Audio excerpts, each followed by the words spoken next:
Hello students, आज का जो हमारा टॉपिक है वो है ट्रिग्नोमेट्रिकल इक्वेशंस। डेफिनेशन क्या है? The equations containing trigonometric function of unknown angles are called trigonometric equation. यानी ऐसी इक्वेशन जिसमें ट्रिग्नोमेट्रिक फंक्शन होते हैं और उनके साथ कोई एक ऐसी वैल्यू होगी। अननोन एंगल का मतलब कि हमें उस एंगल की वैल्यू या उस वैल्यू का एंगल नहीं पता होगा। किस तरह से? जैसे लिख दिया यहाँ पर साइन थीटा इक्वल 1/2। इसको अगर सोल्व करें तो क्या बन जाएगा? 2 sine theta -1 is equal to 0। ठीक है, ऐसे लिख सकते हैं cos theta +1 is equal to 0। तो ये सब क्या है हमारे पास? ट्रिग्नोमेट्रिक इक्वेशन है। अब ट्रिग्नोमेट्रिक इक्वेशन के बाद पढ़ेंगे इसका सॉल्यूशन। सॉल्यूशन का मतलब कि ऐसे वैल्यू थीटा की ऐसी वैल्यू जो इक्वेशन को सेटिस्फाई कर दे, वो उसका हो जाएगा सॉल्यूशन। अब सॉल्यूशन दो तरह के होते हैं, एक प्रिंसिपल सॉल्यूशन, एक होगा जनरल सॉल्यूशन। तो पहले डिस्कस करेंगे प्रिंसिपल सॉल्यूशन यानी प्रिंसिपल वैल्यू। उसके लिए क्या करेंगे? क्वाड्रेंट बनाया। ये हमारे पास first quadrant, second quadrant, third quadrant और फोर्थ क्वाड्रेंट। प्रिंसिपल वैल्यू यानी प्रिंसिपल सॉल्यूशन का मतलब ये है थीटा की ऐसी वैल्यू, या इस इक्वेशन में देख लेंगे एक्स लिखा हुआ है तो एक्स की वैल्यू लेंगे, थीटा है तो थीटा की वैल्यू, ऐसी वैल्यू जो 0 से बड़ी होगी, 0 के बराबर होगी और 2π से छोटी होगी, वो होगी हमारी प्रिंसिपल वैल्यू। मान लीजिए इक्वेशन में थीटा है तो यहाँ लिख सकते हैं थीटा की जो वैल्यू है 0 के बराबर है, 0 से बड़ी है, लेकिन 2π से छोटी होगी। ऐसी वैल्यू जो 0 के बराबर है, 0 से बड़ी है, लेकिन 2π से छोटी है, वे सारी वैल्यू क्या बनेंगी? प्रिंसिपल वैल्यू यानी प्रिंसिपल सॉल्यूशन। और प्रिंसिपल वैल्यू अगर क्वाड्रेंट के हिसाब से देखा जाए तो यहाँ पर हमें कोई भी एंगल नेगेटिव नहीं है। कहने का मतलब ये होगा कि प्रिंसिपल वैल्यू नेगेटिव नहीं होती, क्योंकि 0 से बड़ा ये भी पॉजिटिव होगा और 2π से छोटा ये भी पॉजिटिव होगा। तो हमने क्वाड्रेंट में पढ़ रखा है। फर्स्ट क्वाड्रेंट में अगर लिखे तो यहाँ पर हो जाएगा पाई माइनस थीटा, ये π/2 माइनस थीटा, और सेकंड क्वाड्रेंट में हो जाएगा पाई माइनस थीटा, थर्ड में हो जाएगा पाई प्लस थीटा और फोर्थ में हो जाएगा 2π माइनस थीटा। ठीक है, अब क्वेश्चन मिला हमें, मान लीजिए इक्वेशन है sine theta is equal to √3/2। इसका हमसे उसने पूछा प्रिंसिपल वैल्यू बताओ, प्रिंसिपल वैल्यू क्या होगी। इक्वेशन क्या है? Sine theta is equal to √3/2। इसकी हमें प्रिंसिपल वैल्यू बतानी है।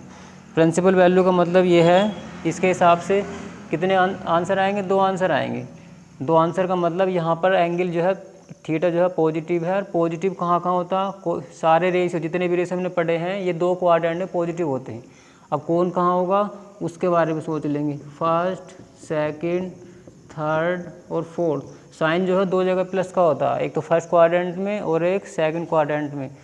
तो फर्स्ट क्वाड्रेंट का मतलब अगर इसके प्रिंसिपल वैल्यू पता करें तो यहाँ लिख सकते हैं √3/2 वैल्यू होती है साइन 60 की, यानी π/3। दोनों तरफ साइन रेशियो छोड़ देंगे, थीटा कितना आ गया? π/3। एक तो वैल्यू ये है। एक वैल्यू और मिलेगी अभी हमें, साइन जो है सेकंड क्वाड्रेंट में प्लस का होता है। सेकंड क्वाड्रेंट किसके लिए बनता? पाई माइनस थीटा। अब यहाँ देखो π/2 और 3π/2 नहीं लेंगे, क्योंकि यहाँ π/2 होने पर 3π/2 होने पर जो रेशियो है वो चेंज हो जाएगा। साइन फंक्शन था तो नाम बदलेगा, कोस पहुँच जाएगा, हमें उसका नाम नहीं बदलना, इसलिए यहाँ पर π/2 और 3π/2 टेबल नहीं लेनी है। तो फर्स्ट क्वाड्रेंट में साइन प्लस का होता है, एक होता है सेकंड क्वाड्रेंट में, और सेकंड क्वाड्रेंट में क्या यूज़ करते हैं हम? पाई माइनस थीटा। इसका मतलब दूसरा अगर आंसर निकाले तो इसी के अकॉर्डिंग दूसरा आंसर आ जाएगा sine theta is equal to, अब यहाँ पर लिखा साइन π/3 और सेकंड क्वाड्रेंट में लिखा था पाई माइनस थीटा, तो इसको लिख देंगे हम पाई माइनस थीटा। थीटा की वैल्यू ये लगाएंगे π/3। सोल्व करेंगे तो कितना आ जाएगा? 3π माइनस पाई 2π/3। यानी प्रिंसिपल वैल्यू क्या है इसकी? साइन थीटा इक्वल अगर √3/2 है तो प्रिंसिपल वैल्यू बनेगी π/3 और क्या बन जाएगी? 2π/3। ये 2 वैल्यू है प्रिंसिपल वैल्यू। कहने का मतलब यह है कि प्रिंसिपल वैल्यू 2 होती हैं। ठीक है, एक क्वेश्चन और देख लेते हैं। मान लीजिए अगर क्वेश्चन होता tan theta is equal to -1/√3। अब नेगेटिव से क्या पता चलेगा? tan theta is equal to -1/√3 है, तो सबसे पहले तो उस एंगल की वैल्यू पुट कर दो, माइनस साइन लगा दो, और ये वैल्यू tan रेशियो में होती है tan 30 π/6 की। अब यहाँ देखना, बताया था प्रिंसिपल वैल्यू पॉजिटिव है, कोई नेगेटिव वैल्यू है ही नहीं। अब ये सोचो tan यहाँ पर नेगेटिव दिखाया गया, किस किस क्वाड्रेंट में tan नेगेटिव होता, तो tan नेगेटिव होता है एक तो सेकंड क्वाड्रेंट में और एक होता फोर्थ क्वाड्रेंट में। tan दो जगह नेगेटिव होता, सेकंड में और फोर्थ में। सेकंड में टेबल हम क्या यूज कर रहे हैं, पाई माइनस थीटा, फोर्थ में क्या यूज कर रहे हैं, 2 पाई माइनस थीटा। तो अगर हम पहले सेकंड क्वाड्रेंट के हिसाब से वैल्यू निकालें तो क्या निकलेगी, tan theta is equal to, minus sign लगाएंगे ऐसे ही, माइनस नहीं लगाना क्योंकि टेबल हम कहाँ यूज़ कर रहे हैं, सेकंड क्वाड्रेंट में। हमने यहाँ पता कर लिया tan नेगेटिव होगा पहले एक तो सेकंड क्वाड्रेंट में, सेकंड क्वाड्रेंट में यूज़ करते हैं पाई माइनस, तो पाई माइनस थीटा, थीटा की वैल्यू ये लगा देंगे पाई/6। सोल्व करेंगे, दोनों तरफ tan रेशियो छोड़ देंगे, 6 पाई माइनस पाई 5 पाई/6, यानी एक सोल्यूशन तो इसका ये निकला।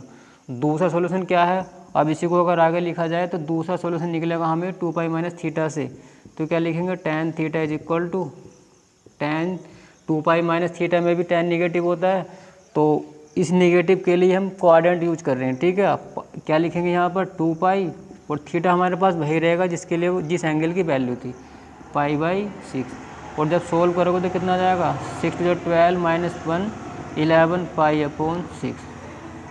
कोई भी स्टूडेंट जल्दीबाजी में ये नहीं करेगा कि ये वैल्यू 30 की है तो -30 लगा दिया। मैंने अभी बताया था प्रिंसिपल वैल्यू में कोई भी एंगल नेगेटिव नहीं है, सारे पॉजिटिव है, 0 से लेकर के 2 पाई से छोटे एंगल आने, इसका मतलब इसमें नेगेटिव एंगल नहीं आएगा। और पाई/2 3 पाई/2 टेबल हमें ले लेनी है क्योंकि वहाँ पर नाम बदलेगा, केवल हमें ये देखना है जो रेशियो में दे रखा है, अगर प्लस में है तो प्लस में कहाँ कहाँ होगा उन दोनों टेबल को लगा दो, और माइनस है तो माइनस कहाँ होगा उन दोनों को लगा दो।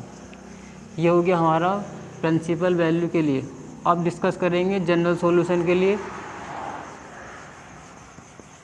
जनरल सॉल्यूशन का मतलब है कि जैसे साइन हमें पता है sine theta is equal to 0 लिखा हो, तो साइन में 0 वैल्यू जो है किसकी होती है, एक तो 0 की होती है, 0 से अलग हमने यहाँ पढ़ा था, एक तो 0 की वैल्यू बनी थी, एक बनी थी पाई की बनी थी, एक फिर इसका मतलब था कि 0 एंगल बहुत 0 डिग्री जो है बहुत सारे एंगल की वैल्यू है, तो उसको हमने शो करने के लिए क्या लिखा था कि theta is equal to n pi और n बिलोंग्स टू z। इसका मतलब था कि साइन में जो 0 एंगल मिलती है वो इस एंगल पर मिलेगी, यानी पाई के सभी मल्टीपल पर n की वैल्यू 1 रखोगे तो प्लस पाई बनेगा, -1 रखोगे तो माइनस पाई, कहने का मतलब प्लस पाई पर, +2 पाई पर, प्लस माइनस 3 पाई पाई, इस तरह से।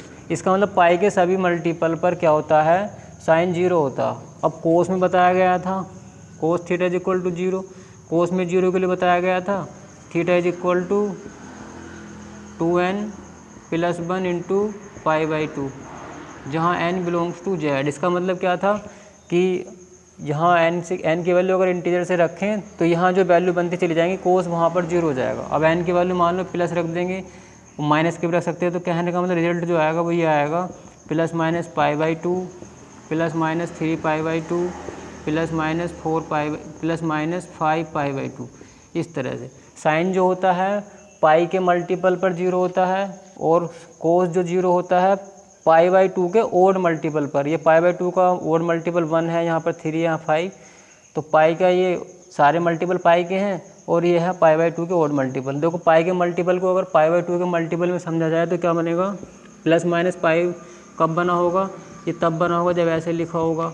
2 पाई कब बना होगा, ये तब बना होगा जब इस तरह से लिखा गया होगा, ठीक है। 3 पाई/2 कब बना होगा, ये इस तरह से बना होगा कि जब इस तरह से लिखा गया होगा। यानी इसको हम अगर ऐसे लिखें, देखो 2 से 2 कट जाएगा, 2 से 4 2 टाइम, 2 से 6 3 टाइम। कहने का मतलब ये है कि अगर साइन में पाई के मल्टीपल से अलावा अगर पाई/2 की लैंग्वेज में बोला जाए तो इस तरह से बोलेंगे, साइन जो होता है पाई/2 के इवन मल्टीपल पर 0 होता है, ठीक है। देखो 2 4 6 इवन है, और कोस जो होता है पाई/2 के और मल्टीपल पर 0 हो रहा है। यहाँ पर 2 4 6 8 चलेगा, और कोस में 1 3 5। तो अगर दोनों को जोड़ दिया जाए तो पाई/2 और ये इस तरह से अगर सबको ऐड कर दिया जाए तो हमारे पाई के मल्टीपल बन जाएंगे। पाई के मल्टीपल बनाने की कोशिश करो। पाई के मल्टीपल क्या होते हैं, 1 से गुणा करेंगे तो 1 पाई, 2 से गुणा करेंगे 2 पाई, 3 से गुणा करेंगे 3 पाई, 4 पाई, इस तरह से, ठीक है। तो कहने का मतलब है कि जब इवन और ओड जुड़ जाते हैं तो वो क्या बन जाएंगे, पाई के मल्टीपल बन जाएंगे। कहने का मतलब ये हुआ साइन जो 0 होता है पाई के सारे मल्टीपल पर 0 है और कोस जो है π/2 के और मल्टीपल पर 0 है। सवाल अगर हमें ये मिल जाए sine theta is equal to sine alpha, इसके लिए जनरल सॉल्यूशन निकालना है तो कैसे निकालेंगे? Sine theta is equal sine alpha को माइनस में ले आओ लेफ्ट हैंड साइड में, उधर क्या रह गया 0। यहाँ पर sine C minus sine D का फॉर्मूला खोल दो, 2 कोस सी प्लस डी यानी theta plus alpha upon 2 into sine C minus D theta minus alpha upon 2 is equal to 0। ये फॉर्मूला हमने लगा दिया। 2 अब देखो 2 चलो राइट हैंड साइड में ले जाओ 0 हो जाएगा। अब ये सोचो क्या रिजल्ट बना, theta plus alpha upon 2 into sine theta minus alpha upon 2 is equal to 0। अब ये दो वैल्यू 0 के बराबर हैं तो क्या करेंगे, पहले इफ़ या तो ये 0 होगा या फिर ये 0 होगा। ये दोनों डॉट 0 कब आया, 0 तभी बनेगा जब या तो इसकी वैल्यू 0 है या फिर इसकी वैल्यू 0। तो अगर मैं पहले वाले पोर्शन को 0 के बराबर रखूँ तो क्या रिजल्ट मिला, देखो इसको थीटा मान लो, cos theta is equal to 0। अभी समझाया था कोस 0 कहाँ होता, तो कोस 0 होता है यानी यहाँ थीटा की वैल्यू ये है तो इसको लिखेंगे थीटा प्लस एल्फ़ा/2। कोस रेशियो में 0 एंगल कहाँ होता है, ये होता है 2n + 1 इंटू π/2 पर। अभी बताया था जहाँ n बिलोंग्स टू z है। इस रिलेशन की हेल्प से अगर मैं थीटा निकाल दूँ कितना आएगा, तो थीटा आ जाएगा मेरे पास थीटा प्लस एल्फ़ा बराबर ये 2 जाएगा मल्टीप्लाई में, और जैसे 2 मल्टीप्लाई में जाएगा इस 2 से 2 कट जाएगा, क्या रह जाएगा 2n + 1 इंटू पाई। ठीक है, अब मुझे चाहिए थीटा के वैल्यू, तो थीटा कितना आ जाएगा, थीटा आ जाएगा 2n + 1 इंटू पाई और अल्फ़ा चला जाएगा माइनस में। इसको बना दे इक्वेशन नंबर 1।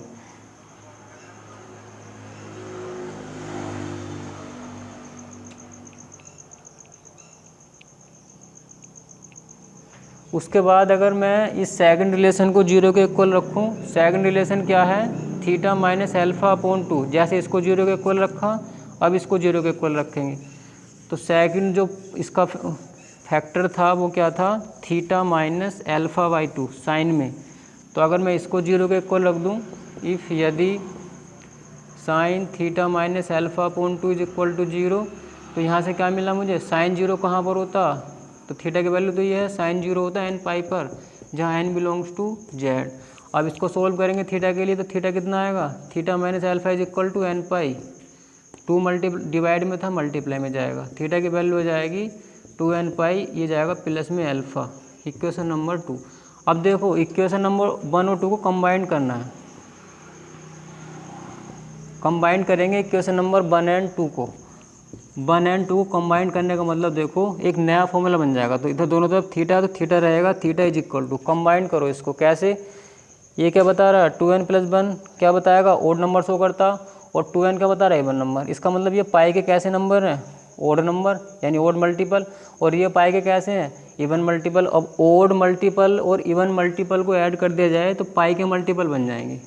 जैसे 1 पाई, 3 पाई, 5 पाई, ये हो गया ओड मल्टीपल, और इवन मल्टीपल 2 पाई, 4 पाई, 6 पाई। इन सबको अगर कंबाइन करें तो पाई के सारे मल्टीपल बन जाएंगे। सारे कैसे बनेंगे, 1 पाई, 2 पाई, 3 पाई, 4 पाई, इस तरह से। तो ये इवन है, ये ओड, अगर इनको ऐड करेंगे तो पाई के मल्टीपल बन जाएंगे n पाई। अब देखो यहाँ पर, यहाँ अल्फ़ा माइनस का, यहाँ अल्फ़ा प्लस का, दोनों को कंबाइन करके फॉर्मूला बनाना है कि हर बार वैल्यू पुट करें तो ये रिजल्ट शो हो जाना चाहिए। तो इसको लिखेंगे प्लस माइनस 1 की पावर n इंटू अल्फ़ा। क्यों लिखा इसको समझ लो, ये तो इवन और ओड को मिला करके पाई के मल्टीपल बन गए। प्लस अल्फ़ा में माइनस अल्फ़ा में ऐसे क्यों लिखा, ये इसलिए लिखा है जब n की वैल्यू ओड होगी 1 रखो तो -1 के ऊपर 1 होगा तो माइनस साइन बाहर निकलेगा, क्या बन जाएगा माइनस अल्फ़ा, ये आ जाएगा। n का मान अगर इवन रख दिया, 2 रखा तो -1 के ऊपर बनेगा 2, स्क्वायर हो जाएगा माइनस का प्लस में तो प्लस अल्फ़ा। कहने का मतलब इवन चलेगा तो ये फॉर्मूला शो हो जाएगा प्लस अल्फ़ा के लिए, और ओड चलेगा तो ये, तो दोनों का कंबाइंड फॉर्मूला ये आ गया। कहने का मतलब है कि जब साइन में जनरल सॉल्यूशन पूछा जाएगा तो इसके अकॉर्डिंग वैल्यू पुट करेंगे। ठीक है, क्या फॉर्मूला मिला, theta is equal to n pi plus -1 की पावर n इंटू अल्फ़ा। इसी तरह से कोस के लिए प्रूव करेंगे। अगर ये लिखा होता cos theta is equal to cos alpha, तो जैसे मैंने साइन का प्रूव कराया है कोस के लिए भी ऐसे होगा। तो कोस में क्या आएगा general solution 2n pi plus minus alpha. यहाँ पर भी फॉर्मूला अप्लाई करेंगे c माइनस डी का, और ये रिजल्ट सामने जाएगा, दोनों को कंबाइन कर देंगे। tan के लिए क्या होगा, tan theta is equal to tan alpha होता, तो इसके लिए जाएगा theta is equal to n pi plus alpha. ठीक है, ये हो गया जनरल सॉल्यूशन, जहाँ n किसको शो करेगा, इंटीजर को। अब इसके ऊपर एक क्वेश्चन देख लेते हैं। मान लीजिए क्वेश्चन होता sine theta is equal to √3/2। इसका हमें प्रिंसिपल सॉल्यूशन नहीं बल्कि जनरल सॉल्यूशन बताना है। तो क्या लिखेंगे, sine theta is equal to sine, ये होता √3/2। तो कैसे करेंगे, तो पहले थीटा की वैल्यू निकालेंगे। थीटा यहाँ पर क्या आया था, थीटा यहाँ पर अभी पिछले सवाल में क्या था, एक तो आया था हमारे पास फर्स्ट क्वाड्रेंट प्लस का, सेकंड में प्लस का। तो फर्स्ट क्वाड्रेंट के हिसाब से वैल्यू क्या आएगी, π/3, ठीक है। और सेकंड क्वाड्रेंट के हिसाब से क्या आएगी, जब पाई माइनस π/3 करेंगे तो 3π - π 2π/3। सबसे पहले कौन सा एंगल मिला, ये मिला, चलो इसको ही ले लिया, ठीक है। तो अब इसके लिए जनरल सॉल्यूशन निकाल दो। तो क्या जाएगा, जनरल सॉल्यूशन थीटा है, थीटा लिखेंगे, साइन में क्या फॉर्मूला लिखाया था, nπ + -1n × अल्फ़ा। ये जो अल्फ़ा आएगा ये वो है जो अभी हमने थीटा की वैल्यू निकाली है। तो कितना जाएगा, theta is equal to nπ + -1n × alpha. Alpha की वैल्यू क्या लगा देंगे, π/3। कोई ज़रूरी नहीं है, अगर 2π/3 भी लगाएंगे तो वो भी चल जाएगा। जनरल सॉल्यूशन तो बहुत सारे होते हैं, ठीक है। जैसे π/3 है, बस सबसे पहले हमें ये मिल गया तो हमने उसको ले लिया। ये भी रख सकते हो, इसके बाद आने वाले एंगल हो जाएंगे। और यहाँ लिख देंगे जहाँ n क्या है, n बिलोंग्स टू z। ये जो n है, n किसको शो करेगा, इंटीजर को शो करेगा, ठीक है। Thank you. आज की वीडियो में इतना ही, बाकी डिस्कस करेंगे नेक्स्ट वीडियो में।